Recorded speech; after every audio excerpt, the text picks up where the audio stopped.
నమస్కారం ఘంటారావానికి స్వాగతం ముందుగా ప్రధాన అంశాలు సీతారామ రెండో పంప్ హౌస్ ప్రారంభించిన సీఎం జలాల వద్ద ప్రత్యేక పూజలు పైలాన్ ఆవిష్కరణ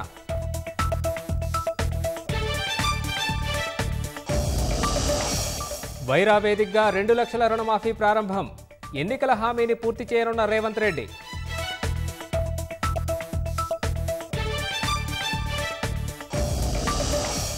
తెలంగాణను ప్రపంచానికి ముఖద్వారంగా మార్చాలి తెలంగాణ బ్రాండ్ను విశ్వవేదికపై నిలపాలన్న సీఎం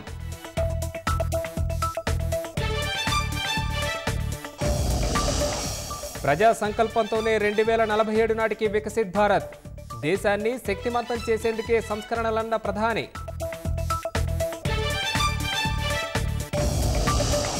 త్రివర్ణ శోభితంగా పంటర్పూర్లోని ఆలయం పూలు ఆకులతో కనువిందుగా అలంకరణ